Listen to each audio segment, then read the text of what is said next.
प्यारे दोस्तों, एक मर्तबा किसी गांव में रमजान के महीने में एक मुसलमान का इंतकाल हो गया और उसके घर वाले या रिश्तेदार का पता नहीं था, यानी कि उसके घर में कोई भी नहीं था। और जब किसी मुसलमान का इंतकाल हो जाए और हालात ऐसे बन जाएं कि उसके घर में कोई भी मौजूद ना हो और उसके रिश्तेदारों के बारे में पता ना हो, तो ऐसे में गांव वाले और आसपास के लोग यह जिम्मेदारी संभाल लेते हैं कि इस दुनिया को छोड़कर जाने वाले को हम गुस्ल देंगे और इसको दफनाने का भी इंतजाम किया जाएगा। इसी तरह जब एक मुसलमान शख्स का इंतकाल हुआ तो उसके घर में कोई भी ऐसा मौजूद नहीं था जो उसको दफनाने का इंतजाम करता। इसलिए गांव वालों ने यह जिम्मा लिया कि इस मुसलमान को गुस्ल दिया जाएगा। गुस्ल के बाद जिस तरह जनाजे की तैयारी की जाती है, उसी तरह इस मुसलमान भाई के जनाजे की भी तैयारी की जाने लगी और फिर नमाज जनाजा का ऐलान हुआ और आखिरकार मोहल्ले वाले और तमाम गांव वाले मैयत को लेकर कब्रिस्तान पहुंच गए। कब्रिस्तान पहुंचकर इस शख्स की नमाज जनाजा अदा की गई और कब्र खोदने का काम शुरू हो गया। दोस्तों, कब्रिस्तान के हवाले से हम यह जानते हैं कि अक्सर कब्रें बहुत पुरानी हो जाती हैं, यहां तक कि उनका निशान तक मिट जाता है। इस मुसलमान की कब्र भी ऐसी पुरानी कब्र के बराबर में खोदी जा रही थी। और दोस्तों, जब उसकी कब्र खोदी जा रही थी तो बराबर वाली कब्र कमजोर होने की वजह से जमीन में बैठ जाती है, जिसकी वजह से कब्र के मुर्दे के पैर नजर आने लगते हैं। और जो इस नई कब्र को खोद रहे थे, उन्होंने जब उस पुरानी कब्र में देखा तो वह खुश हो गए और मुस्कुराने लगे। दोस्तों, उन्होंने देखा कि इस कब्र के अंदर गुलाब के फूल खिल रहे थे। यह देखकर कब्र खोदने वाले हैरान रह गए कि आज से पहले कई कब्रें देखी हैं, जिनके ऊपर तो कई तरह के फूल और दरख्त नजर आते हैं और दरख्तों के साए में भी हमने बहुत सी कब्रें देखी हैं, लेकिन कब्र के अंदर कभी भी फूल लगे हुए नहीं देखे। इस मंजर को देखने के बाद लोग यह फैसला करते हैं कि यह आधी कब्र तो खुल चुकी है, तो क्यों ना इसकी अच्छी तरह से फिर से तामीर कर दी जाए।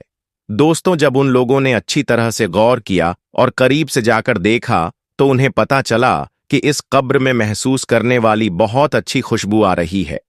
खुशबू इतनी अच्छी थी कि इसको सूंघकर हर कोई मदहोश हो रहा था। गांव वाले देखते हैं कि कब्र तो बहुत पुरानी है, लेकिन इसके बावजूद इस मुर्दे का जिस्म बिल्कुल सही सलामत है और उसके कफन की चादर जर्रा बराबर भी मैली नहीं हुई है। और दोस्तों, यह मंजर देखकर सब लोग हैरान रह जाते हैं और सबके दिल में यह ख्वाहिश पैदा होने लगती है कि हम इस शख्स के बारे में जानकारी हासिल करें। आखिर यह कौन आदमी है और जिंदगी में इसने कौन से ऐसे अमल किए थे जिसका सिला इसको आज मरने के बाद इतनी पुरानी कब्र यानी इतने अरसे बाद कब्र में मिल रहा है। और यह ऐसा कौन सा अमल करता था और ऐसा कौन सा काम करता था जिसकी वजह से इसकी कब्र से इतनी अच्छी खुशबू निकल कर आ रही है, और तो और इतने सालों के बाद भी इसका कफन तक मैला नहीं हुआ। दोस्तों, हम आपको बता दें कि आम तौर से कब्र में मैयत 15 दिनों तक सही सलामत रहती है, उसके बाद सही नहीं रहती, यानी कि उसकी हालत बिगड़ जाती है। इसलिए इस्लाम ने इस बात की इजाजत दी है कि अगर किसी मैयत की नमाज जनाजा ना हुई हो तो 15 दिनों के अंदर कोई नमाज पढ़ाने वाला मिल जाए तो उसकी नमाज पढ़ी जा सकती है। इसलिए पहले वक्तों में कब्र के ऊपर सफेद चादर डाल देते थे, जिससे पता चले कि इस मैयत की नमाज जनाजा नहीं हुई है। और अगर कोई शख्स नमाज जनाजा पढ़ने वाला उस कब्र के पास से गुजरता था तो वह नमाज पढ़ दिया करता था और चादर को लपेट कर रख देता था। चुनांचे दोस्तों, सभी ने यह फैसला किया कि इस शख्स की तलाश जरूर की जाए। दोस्तों, इसकी कब्र को मिट्टी डालकर फिर से बंद कर दिया जाता है और जो जनाजा तमाम लोग अपने साथ लाए थे उसको दफन भी कर दिया जाता है। फिर इसके बाद लोग आसपास के तमाम गांव में फैल जाते हैं और इस कब्र के मुर्दे के घर वालों की तलाश शुरू कर देते हैं। आखिरकार कई रोज सख्त मेहनत के बाद और बुजुर्गों के मशवरे के बाद उन्हें यह पता चल जाता है कि आखिर यह शख्स कौन था। फिर कुछ लोग इकट्ठा होकर उसके घर पहुंच जाते हैं जहां वह शख्स कभी रहा करता था। बज़ाहिर घर देखने में बहुत पुराना लग रहा था और घर को देखकर यह नहीं लगता था कि यहां कोई रहता होगा। लोग उस घर का दरवाजा खटखटाते हैं, जिसके बाद अंदर से बहुत कमजोर सी आवाज आती है, दरवाजा खुला है, आ जाओ। गांव वाले मिलकर घर में दाखिल होते हैं और दोस्तों, जब वह घर में जाते हैं तो देखते हैं कि इस घर में बहुत कमजोर औरत मुकीम है, जिसकी उम्र बहुत ज्यादा हो चुकी है और उसका जिस्म इंतहाई कमजोर हो चुका है। चुनांचे यह लोग उसके पास पहुंच जाते हैं और उससे सवाल करते हैं कि फला कब्रिस्तान में उस जगह एक कब्र है। बताया गया है कि उस कब्र का ताल्लुक आपके घर से है, तो आप हमें बताएं कि वह कब्र किसकी है, और हमें यह भी बताएं कि हमने कब्र में एक बहुत अजीब मंजर देखा है कि उस कब्र के अंदर से खुशबू आ रही थी और गुलाब के फूल कब्र के अंदर खिले थे, और यहां तक कि कब्र के मुर्दे का जिस्म बिल्कुल सही सलामत था और उसका कफन तक मेला नहीं हुआ था। आखिर वह शख्स कौन था? यह सुनकर वह बूढ़ी औरत एक लम्हे को तो खामोश रहती है और फिर कहती है कि जिस कब्र का तुम जिक्र कर रहे हो वह मेरे शौहर की कब्र है। जवानी में ही उसका इंतकाल हो गया था और वह मुझे छोड़कर चला गया था। लोग सवाल करते हैं कि आखिर आपके शौहर ऐसा कौन सा अमल करते थे कि आज भी उनका जिस्म बिल्कुल सही सलामत है और कब्र में से खुशबू उठ रही है। तो वो औरत कहती है, मुझे कुछ तो ज्यादा याद नहीं, क्योंकि मेरी याददाश्त बहुत कमजोर हो चुकी है, लेकिन हां, एक ऐसा अमल जरूर था जो मुझे आज भी याद है, और मेरा शौहर रोजाना वह अमल दोहराया करता था, और वह अमल यह था कि वह जब रोज सुबह फजर की नमाज अदा करने मस्जिद में जाते थे तो वह देखते थे कि लोग नमाज के बाद कुरान की तिलावत करने के लिए मस्जिद में बैठ जाते हैं और वहां बैठकर कुरान पाक पढ़ते रहते हैं। लेकिन मेरे शौहर को कुरान पाक पढ़ना नहीं आता था और वह इस बात पर बहुत गमगीन होते थे और रोने की हालत में घर आते थे और आकर कहते थे कि मैं कितना बदनसीब हूं कि मुझे कुरान पाक पढ़ना नहीं आता है। हां, वह घर में रखे कुरान को अदब से चूम कर अपने सीने पर लगाते थे और उनकी आंखों से आंसू जारी रहते थे, और कुरान पाक को खोलकर जो भी आयतें उनके सामने आती थीं उन पर वह अपना माथा फेरते और कहते थे कि अल्लाह, तूने इस किताब में जो कहा है वह हक है और तू सबसे बड़ा सच्चा है और तेरी किताब सच्ची है। और वह काफी देर तक मुख्तलिफ आयत पर हाथ फेर कर यह अल्फाज दोहराते रहते थे और उनके आंसू लगातार बहते रहते थे। उसके बाद वह कुरान चूम कर उसे सीने से लगा लेते थे और उसको अपनी जगह पर रख देते थे, और यह काम मेरा शौहर रोजाना किया करता था। मुझे लगता है कि यह वही अमल है जिसकी वजह से उनकी कब्र से यह खुशबू महक रही है। दोस्तों, कुरान पाक से मोहब्बत की एक छोटी सी मिसाल आपके सामने पेश की गई है। आजकल कितने ही ऐसे लोग हैं जिनको कुरान पाक पढ़ना भी आता है, फिर भी वह कुरान पाक नहीं पढ़ते हैं, बल्कि बाज लोग तो ऐसे हैं जो कुरान पाक पढ़ने के बाद उसको भूल चुके हैं। दोस्तों, हदीस में आया है कि जो शख्स कुरान पढ़कर भुला दे वह शख्स अल्लाह के सामने कोढ़ी हाजिर होगा। अल्लाह हमारी हिफाजत फरमाए। अल्लाह पाक से दुआ करते हैं कि अल्लाह पाक हमें और आपको कुरान पढ़ने और उस पर अमल करने की तौफीक अता फरमाए। आमीन। प्यारे दोस्तों, अब हम आपको 3 ऐसी औरतों के बारे में बताने वाले हैं जिनका रमजान के महीने में रोजा रखना हराम है, यानी कि तीनों औरतों को रोजा रखने की मनाही है। ये 3 औरतें किसी भी हाल में रमजान के महीने में रोजा नहीं रख सकती। अगर इनमें से किसी औरत ने रोजा रख लिया तो याद रखें, ऐसी औरत का रोजा कभी नहीं होगा। और साथ में हम आपको बताएंगे औरतों के बारे में कुछ ऐसी बातें भी जिनको जानना आप सभी के लिए बहुत ही जरूरी है। इसीलिए आज का हमारा यह वीडियो आप सभी के लिए बहुत ही खास है। इसको आप आखिर तक जरूर देखें और मेहरबानी करके इस वीडियो को शेयर कर दें ताकि रमजान के महीने में यह वीडियो ज्यादा से ज्यादा मुसलमानों के पास पहुंच जाए। प्यारे दोस्तों, हवास और अक्ल होना तो जो अपने होश हवास में हो, यानी कि जो पागल और दीवाना ना हो, ऐसे तमाम मुसलमान औरत और मर्द पर रमजान के रोजे फर्ज है। अब इसके अलावा रोजे की फर्जियत अदा करने की 2 शर्तें हैं। पहले सेहतमंद और तंदुरुस्त होना, और दूसरी मौत की बीमारी। आदमी अपनी बीमारी की हालत में और मुसाफिर अपने सफर की हालत में रोजा छोड़ सकता है, यानी कि इन लोगों को रमजान के महीने में रोजा छोड़ने की इजाजत है। मगर याद रखें, अगर ऐसे लोग रमजान के महीने में रोजा रखना चाहे तो रख सकते हैं, इनका रोजा काबुल हो जाएगा। लेकिन अगर ना रखें तो इनका कोई गुनाह भी नहीं होगा। ये बाद में इन रोजों की कज़ा कर सकते हैं। लेकिन यह 3 औरतें ऐसी हैं जिनका रमजान के महीने में रोजा रखना हराम है, यानी कि इन 3 औरतों का रोजा रखना जायज नहीं है। अगर इन औरतों ने रमजान के महीने में रोजा रख लिया तो इनका रोज तो किसी भी हाल में नहीं होगा, बल्कि इनको अल्लाह की तरफ से अजाब होगा।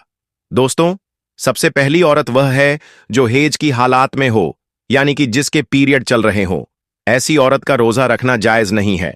रमजान के महीने में रोजा नहीं रख सकती है। रोजा रखना और नमाज पढ़ना हराम और नाजायज है। मगर ऐसी औरतें याद रखें, इस वजह से जो रोजे आपके छूट गए वो आपको चाहिए कि आप उन छोड़े हुए रोजों को बाद में अदा करें, यानी कि जब आप पाक और साफ हो जाएं तो छोड़े हुए रोजों को बाद में पूरा करें। लेकिन हेज वाली औरत को चाहिए कि वो रमजान के महीने में भूल कर भी रोज ना रखें। इसके अलावा किसी औरत ने शहरी करके रोजा रख लिया हो, मगर बाद में उसको दिन में ऐसा हुआ, यानी कि उसके पीरियड शुरू हो गए हैं, तो याद रखें ऐसी औरत का भी रोजा नहीं होगा। उसको चाहिए कि बाद में वो जब पाक और साफ हो जाए तो उसकी वो कज़ा करें, यानी कि उस रोजे को वो बाद में पूरा करें। लेकिन ऐसी औरत रमजान के महीने में इस बात का जरूर ध्यान रखें कि उसका रोज ना होने का एहसास किसी को भी ना होने पाए, यानी कि वो किसी के सामने ये जाहिर ना करे कि वो रोजे की हालत में नहीं है।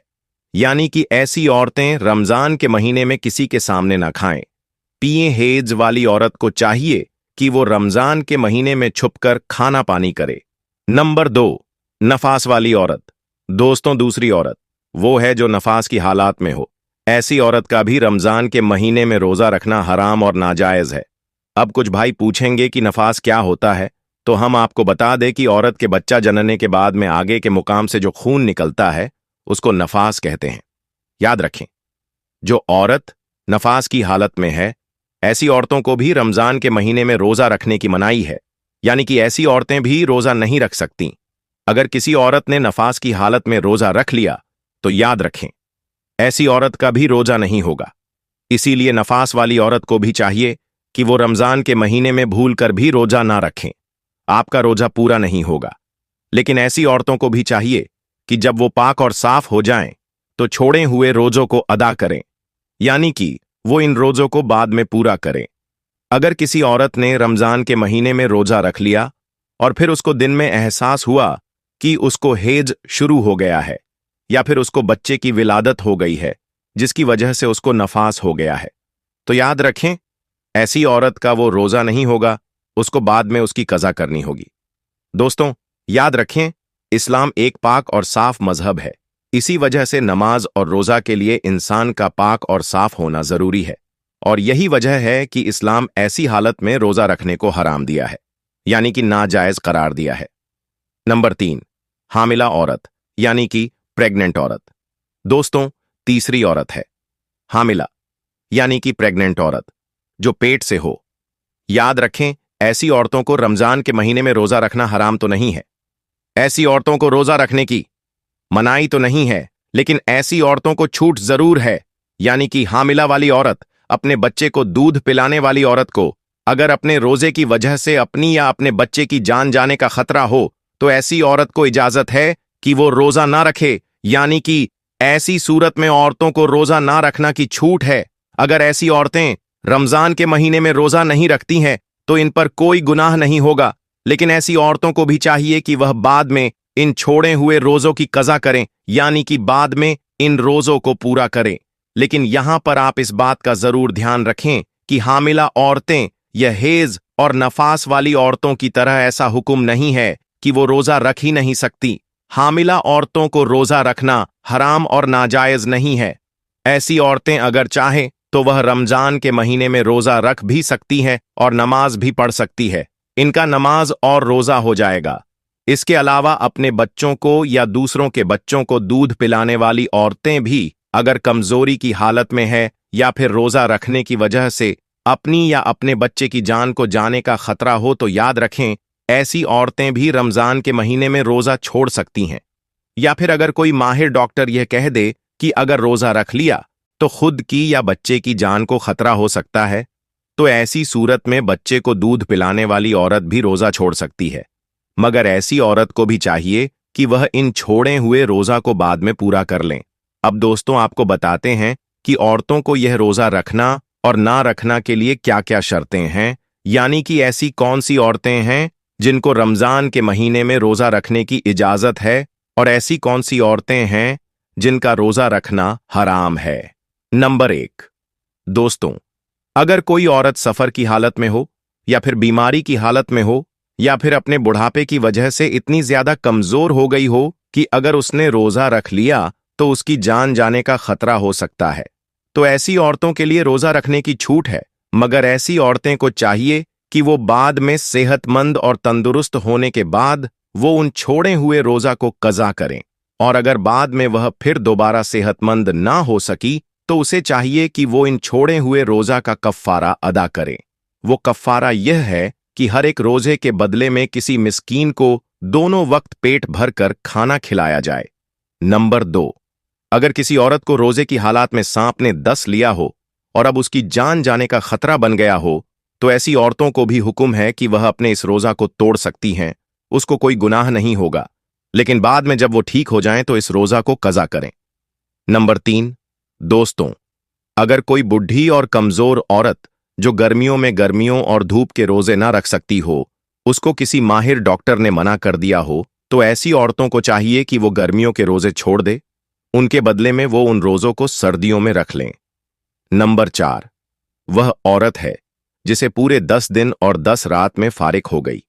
अब उसको चाहिए कि वह अगले दिन का रोजा रख लें, और अगर कम दिनों में पाक हो गई और अगर सुबह होने में इतना वक्त बाकी है कि उसके पास नहा धोकर थोड़ा वक्त बचेगा, तो उसको चाहिए कि वो रोजा रख ले। नंबर 5। दोस्तों, याद रखें, हामिला औरत यानी कि प्रेग्नेंट औरत की 2 रकात नमाज आम औरतों की 70 रकत से बढ़कर है। और अगर कोई औरत अपने बच्चे के रोने की वजह से रात भर न सो पाती हो, तो ऐसी औरत को 70 गुलाम आजाद करने का सवाब मिलता है। इसके अलावा अगर कोई औरत बच्चा पैदा होने के 40 दोनों के अंदर इंतकाल कर जाए, तो अल्लाह ताला उसे शहादत का दर्जा अता करता है। नंबर 6। दोस्तों, पाक दामन औरत अगर रमजान के महीने में नमाज रोजा की पाबंदी करे और अपने शौहर की खिदमत करे, तो उसके लिए जन्नत के 8 दरवाजे खोल दिए जाते हैं। नंबर 7। बारीक लिबास पहने वाली और गैर मर्दों से मिलने वाली औरत कभी भी जन्नत में दाखिल नहीं होगी। जन्नत में लोग अल्लाह के दीदार के ख्वाहिशमंद होंगे, मगर जो औरत दुनिया में पर्दे की हालत में रही होगी, ऐसी औरत के दीदार के लिए खुद अल्लाह ताला ख्वाहिशमंद होंगे। और प्यारे दोस्तों, इसके अलावा हम आपको बताते हैं, रमजान में भी अल्लाह तबारक व ताला इन 4 लोगों को माफ नहीं करता, यानी कि इन 4 लोगों की बख्शीश रमजान के महीने में भी नहीं होती। तो नंबर 1, जो शख्स अपने ही रिश्तेदारों के बीच में बुराई पैदा करता हो और जो शख्स रिश्तों की अहमियत नहीं समझना हो, उसकी मगफिरत रमजान के महीने में भी नहीं होती। तो प्यारे दोस्तों, ये गलती कभी ना करें, किसी को भी आपस में ना लड़ाएं। आपको थोड़ा सा ध्यान देने की बात है, आपको इससे कुछ नहीं मिलेगा, बल्कि इसमें आपका नुकसान ही होगा। नंबर 2, जिस शख्स के दिल में कीना हो, यानी किसी शख्स के लिए उसके दिल में नफरत है और दूसरों को नुकसान पहुंचाना चाहता है या दूसरों को नफरत की नजरों से देखता है, तो ऐसे शख्स की मगफिरत रमजान के पाक महीने में भी नहीं होगी। इसीलिए आप लोगों को चाहिए, थोड़ा सा मुश्किल तो है, आप लोग कोशिश कीजिए, माफ करते जाइए, अपनी तरफ से सबको माफ करते जाइए। रोजाना रात में सोने से पहले यह काम जरूर किया करें कि अपनी तरफ से सबको माफी दे दें और अल्लाह ताला से उम्मीद रखें कि या अल्लाह, मैंने सबको माफ कर दिया, अब जो मुझसे नफरत करता है, जो मेरा दुश्मन है, अब उसके दिल में मेरी मोहब्बत पैदा करें और उसके दिल में मेरी इज्जत डाल दे। नंबर 3, जो शख्स अपने माँ बाप का दिल दुखाता है, माँ बाप की इज्जत नहीं करता या माँ बाप को बुरा भला कहता है, तो ऐसे शख्स की भी रमजान के पाक महीने में अल्लाह तबारक व ताला मगफिरत नहीं करता। नंबर 4, जो शख्स शराब पीता है या फिर कोई और नशा करता है, अगर उसने यह सब करना बैंड नहीं किया है, तो अल्लाह तबारक व ताला से उसने अभी तक तौबा नहीं की, तो उसकी भी मगफिरत रमजान के महीने में नहीं होगी। तो इन 4 आदतों में से अगर एक भी आदत आपके अंदर है, तो खुद को आज ही सुधार लीजिए, अल्लाह तबारक व ताला से तौबा कर लें। सच्चे दिल से तौबा करोगे तो अल्लाह तबारक व ताला माफ करने वाला है, माफ करने को पसंद करता है, वह आपको माफ जरूर करेगा। अल्लाह तबारक व ताला से दुआ है कि हमें और आपको उसकी रहमत और बरकतों से मालामाल करें। अल्लाह हमें और आपको 5 वक्ता नमाजी बनने की तौफीक दे। आमीन, अल्लाहुम्मा आमीन। इस वीडियो को अपने दोस्तों में जरूर शेयर करें। और अगर अभी तक आपने हमारे चैनल को सब्सक्राइब नहीं किया है तो सब्सक्राइब करके साथ में लगे बेल आइकॉन को जरूर दबा दें। हम मिलते हैं अगली वीडियो में, तब तक के लिए अस्सलामु अलैकुम। अल्लाह हाफिज।